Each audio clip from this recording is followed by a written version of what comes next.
हुड्डा साहब नाटिया है, 10 साल में कुछ भी ना हुआ।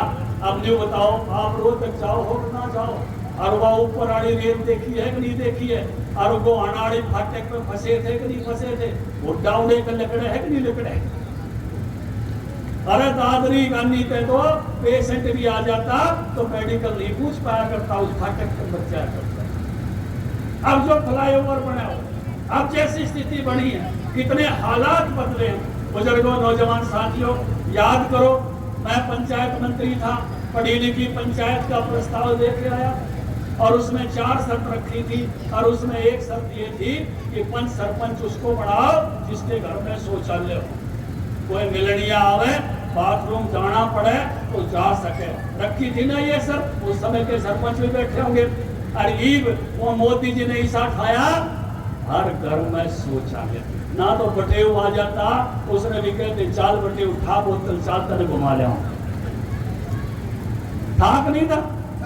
अरे गोद से पाँच के हमारी माताएं बहने खांसरे इकट्ठे कर करके, ईंधन अलग अलग ढंग से इकट्ठा करके, और इस जड़ में तो फूकड़ी मार मार के आंखों में आंसू आ जाया करते। एक खरखोता में फूकड़ी में गए है, इसे दुकान पे फूकड़ी चाहिए डॉक्टर है, कहीं फूकड़ी है रविंद्र पिल्ला सुनीता लोचक, ये जब तो एक आध छोरिया नाम भी फूकड़ी तक दिया करते थे।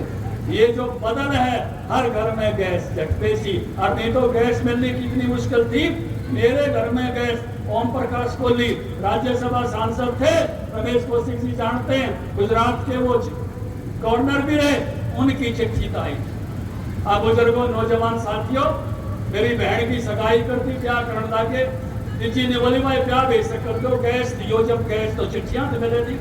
मेरी माँ ने बोली भाई एक चिट्ठी और लिया ना, या अपने आड़ी खा ले जाएगी। मैं दोबारा गया ओम प्रकाश कोहली जी पे, मैं कोहली जी एक चिट्ठी और दो, बोले आपको तो दे दी थी।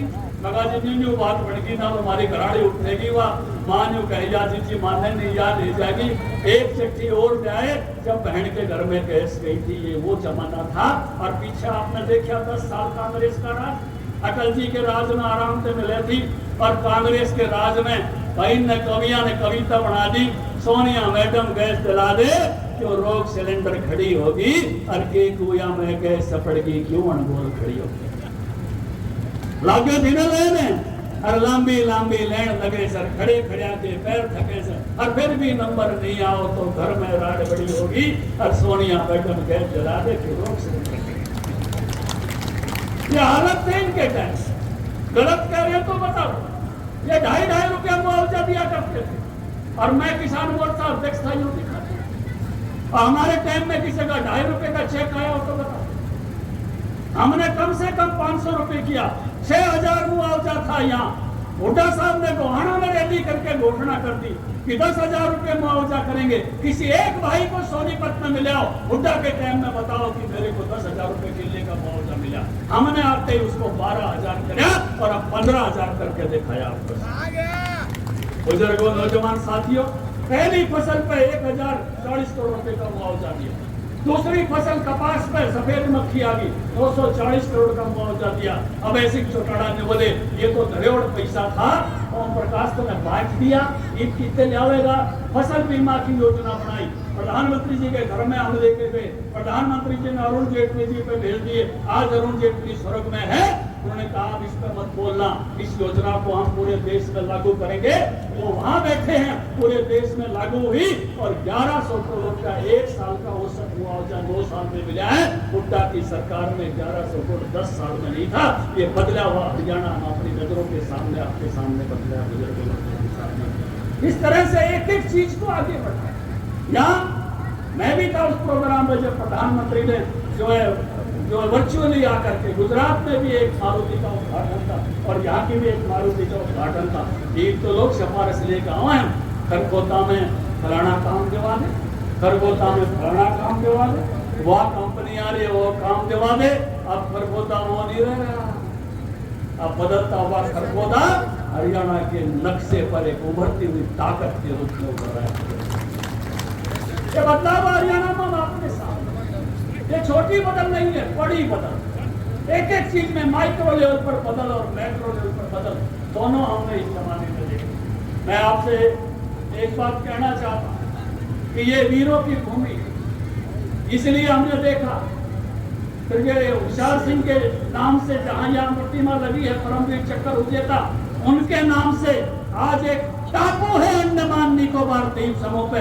गर्व से सीना हमारा चौड़ा हो जाता है। कांग्रेस पार्टी ने सारे टापुओं के नाम पर रखे। नेताजी सुभाष चंद्र बोस जब अंडमान निकोबार गए थे, तारीख याद कर लो, 30 दिसंबर 1943, अंडमान निकोबार द्वीप समूह को आजाद करा के उन्होंने झंडा फहराया था पोर्ट क्लब के अंडमान क्लब के सामने, और कांग्रेस पार्टी ने उसको डी सेरेमोनियल किया।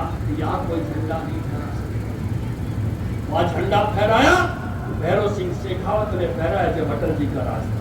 कांग्रेस ने फिर डी सेरेमोनियल कर दिया और अब इतना बड़ा झंडा फहरा दिया, अब कांग्रेस से उतर नहीं सकता। उसी भाषण में नेताजी सुभाष चंद्र बोस ने कहा था, मैं एक द्वीप का नाम स्वराज रखता हूँ, एक द्वीप का नाम शहीद रखता हूँ। कांग्रेसियों ने नहीं रखे, और आज वो शहीद भी है, स्वराज भी है, और एक टापू का नाम नेताजी सुभाष चंद्र बोस भी है, और एक टापू का नाम होशियार सिंह भी है। ये हमारे लिए गर्व की बात है। बुजुर्गों, नौजवान साथियों, जिस कवियों ने रागनी बनाई थी, अंग्रेज चले गए, देश आजाद भी हो गया, लेकिन सुभाष आप नहीं आए, सब आ गए। लेकिन सुभाष को कांग्रेस ने आने नहीं दिया। सुभाष आए, अब मोदी जी के राज में इंडिया गेट पे जॉर्ज पंचम की मूर्ति जहां थी, वहां नेताजी सुभाष चंद्र बोस की प्रतिमा है। कभी जाओ तो नमन करके आना। ये बदला हुआ भारत हमने अपने सामने। इतना ही नहीं, वहीं पर शानदार वार मेमोरियल, सभी शहीदों के नाम। मोदी जी ने घर घर से कहा है कि हर शहीद के घर से मिट्टी लेकर आओ, और मैं इस वार मेमोरियल पर लगाना चाहता हूं, जिससे इसमें हर आदमी को ये महसूस हो कि जो भी बलिदान हुआ है उसके गांव की मिट्टी इस मिट्टी में मिली हुई है। ऐसा वार मेमोरियल वहां बन रहा है, और ये मिट्टी पहुंचेगी। बहुत सारा काम उसको हो गया है। जिन गाँव से मिट्टी नहीं ली है, तीरथ राणा जी उन सब गाँव से मिट्टी लेकर और वहां पहुंचाने का काम करना। ऐसा बदलता हुआ भारत हमने अपनी नजरों के सामने इन 9 वर्षों में देखा। बुजुर्गों, नौजवान साथियों, जब कोई अच्छा काम कर रहा हो तो उसको आगे मौका मिलना चाहिए कि नहीं मिलना चाहिए? मिलना चाहिए ना। और सामने से पार्टी कैसी है भाई, क्या पोजीशन है? उस पार्टी के अध्यक्ष कल क्या बोले सुना होगा आपने। और थोड़े से दिन पहले रणदीप सुरजेवाला कुरुक्षेत्र की भूमि पे ऐसे जैसे वो ऋषि मुनि बन गए हो, बोला मैं सारी जनता को साफ देता हूं। अरे किसी एक आध आदमी को साफ दिया होगा किसी ऋषि मुनि ने, आप तो सारी जनता को साफ देते हो। क्या हुआ कांग्रेसी? और एक दिन गाड़ देने लग रहे भाषण में, और काल तो उदयभान ने चाड़ा ही पाट दिया। और चाड़ा पाड़ के कोई आदमी उल्टा बोल जा, गलत बोल जा सभा सोसाइटी में, तो महसूस करता है भाई गलत बोल गया, माफ कर दो। और अगले दिन के बोला ना मैं तो ठीक बोला। अरे यहाँ के राजनेताओं ने कहा है लोक लाज से लोक राज चलता है। जिस पार्टी की लोक लाज खत्म हो जाए, समझ लेना उस पार्टी का भविष्य। ये इस गठबंधन में, उस गठबंधन में घोषणा कर रहे हैं सनातन खत्म हो जाएगा। सनातन को मलेरिया बता रहे, सनातन को डेंगू बता रहे। हजारों हजार वर्षों से हमारे पूर्वज जिस रास्ते पर चले, जिस राम के रास्ते पर चले, जिस कृष्ण के रास्ते पर चले, जिसकी गाथा वाल्मीकि ने गाई, कबीर ने गाई, इसकी धर्म संस्कृति की गाथा संत मता जिसने चलाया, क्या वो खत्म हो सकता है? ये इस भूमि का विचार है, इससे महान कोई विचार नहीं हो सकता। इस विचार में ये कहा है किसी भी रास्ते से आओ तुम मेरे तक आते हो। ये विचार किसी किताब को आखिरी नहीं बताता। दुनिया में कोई किताब आखिरी बता दी, किसी ने कहा यही किताब से आगे ज्ञान नहीं जाएगा, वहां तो धरती गोड़ चपटी बता रखी है, धरती बाद में गोड़ लग रही। लेकिन हमारे ऋषि ने क्या कहा, चले वैती नेति नेति, और आगे जाओ और आगे जाओ। और जब चेले ने गुरु पे घना जोर दे दिया तो गुरु बोला आत्म दीपो होए, अपनी आत्मा के प्रकाश में चल, इससे आगे बढ़। मैं इतना ही ज्ञान का मन ने दे दिया, आगे तू ज्ञान अर्जित और बढ़। इसको क्या कोई रोक सकता? यूनान रोमा मिस्र सब पिट गए जहां से, कोई बात है कि बस्ती मिट्टी नहीं हमारी, ये भारत है, ये भारत की हजारों साल की संस्कृति कैसे मिटाओगे? यहाँ तो हर जन्माष्टमी पे कृष्ण फिर पैदा हो जाता है कि नहीं हो जाता? ये देश इतिहास में नहीं जीता। यहाँ तो हर कावड़ के सीजन पे फिर बम बम, फिर बम बम, फिर बम बम, बाबा फिर आ जाता है। यहाँ तो रामलीला में आते ही और रामचंद्र फिर से आ जाते हैं। और इसलिए आज उदय भान के घर पे गए लोग इकट्ठे हो गए, रघुपति राघव राजा राम, कांग्रेस को सम्मति दे परिवार। बुजुर्गों, नौजवान साथियों, ये वक्त है इस देश को आगे बढ़ाने का।